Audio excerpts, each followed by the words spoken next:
Bonjour à tous, je suis Julien.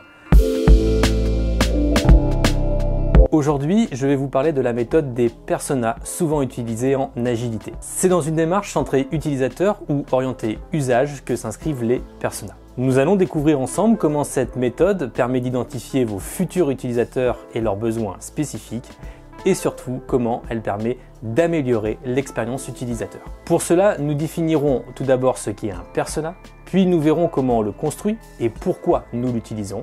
Et bien sûr, nous allons construire ensemble un persona tout au long de cet échange pour illustrer les différents propos.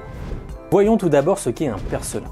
Nous pouvons définir un persona comme une personne fictive avec un profil type qui représente les caractéristiques et les besoins d'un plus grand groupe d'utilisateurs. Derrière cet outil réside une idée simple. Les personas permettent de mettre en avant les usagers potentiels du produit avec leurs besoins et leur propre logique d'action. Après avoir défini ce qu'est un persona, nous allons voir comment on le construit. Comprenons avant tout que la réalisation des personas intervient lors des ateliers d'Empathy Map, où l'équipe se projette sur la vision produit et se met à la place des utilisateurs. Bien souvent, c'est un prérequis aux ateliers de story mapping, où l'on définit le ou les parcours utilisateurs, pour la création d'une application par exemple. On peut identifier 3 étapes dans la création des personas.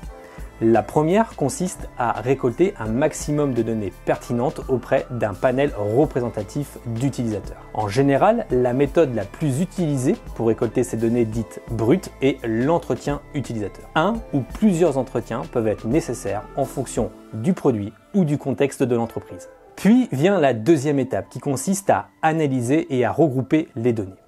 L'objectif est d'identifier à partir de ces dernières des modèles comportementaux et de les regrouper en différents profils de personas. On va donc trier l'information. Enfin, la troisième étape permet de donner vie au persona, c'est-à-dire de produire le document ou le support représentatif de ce dernier. C'est ce que je vous propose de faire maintenant.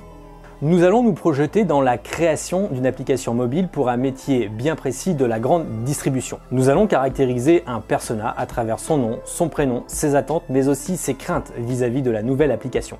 Il s'agit de Sébastien, 41 ans, responsable du rayon épicerie. Sébastien est plutôt rigoureux et autonome. Sébastien sera le futur utilisateur d'une application mobile lui permettant d'effectuer des réclamations sur des produits livrés dans son magasin mais ayant reçu un choc pendant le transport. Actuellement, Sébastien doit sortir son crayon et son papier pour noter les références du produit. Ensuite, il saisit les données sur son PC. Enfin, il prend des photos pour justifier sa demande et les transfère sur son PC également. Vous l'aurez compris, Sébastien doit passer par différentes étapes aussi contraignantes les unes que les autres. Il sera satisfait de la nouvelle application si celle-ci lui permet de retrouver un produit avec ou sans référence. De plus, il souhaite travailler en mode offline puisque dans le magasin, toutes les zones ne sont pas couvertes par le Wi-Fi.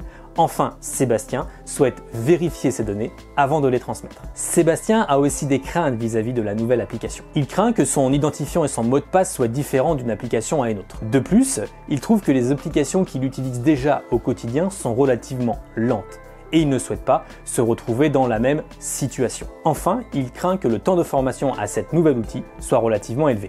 En résumé, 2 besoins phares pour ce type d'utilisateur. Prendre rapidement l'application en main et pouvoir rechercher un produit avec ou sans référence. Enfin, 2 détails importants pour terminer. Lors de la création d'une application mobile, il peut être important de graduer chaque persona en fonction de son appétence vis-à-vis des nouvelles technologies. Un expert, un amateur ou un novice n'auront pas les mêmes attentes vis-à-vis du futur produit. Sébastien, lui, il est plutôt à l'aise avec une nouvelle technologie et pour lui, un smartphone ou une tablette serait d'excellents supports mobiles. Et surtout, comprenons bien qu'il peut exister plusieurs personas.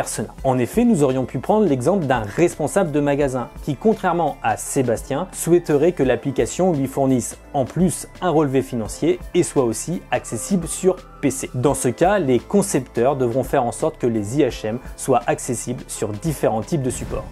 Il convient maintenant d'évoquer les objectifs. On peut en retenir au moins 2. Le premier est de créer un produit correspondant aux réels besoins des utilisateurs et surtout de n'oublier aucun élément clé. Rappelez-vous, le persona Sébastien nous dit qu'il souhaite vérifier ses données avant de les transmettre. Dans ce cas, on peut tout à fait imaginer que les concepteurs vont ajouter des étapes de validation et de contrôle des données lors de la création de l'application. L'autre objectif consiste à offrir un référentiel commun à l'équipe. L'idée derrière est d'éviter toute incompréhension ou interprétation par les membres de l'équipe. On constate bien souvent que le nom du persona agit comme un raccourci désignant un ensemble d'attributs, de désirs et de comportements.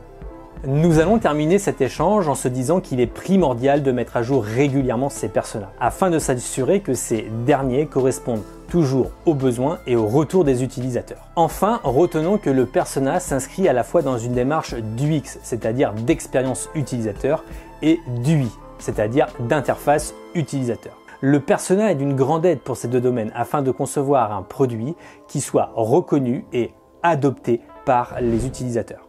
Nous venons de terminer cet échange sur les personas. Nous vous donnons rendez-vous sur YouTube, LinkedIn et notre blog pour suivre nos différents contenus. Quant à moi, je vous dis à la prochaine pour partager ensemble de nouvelles connaissances. À bientôt.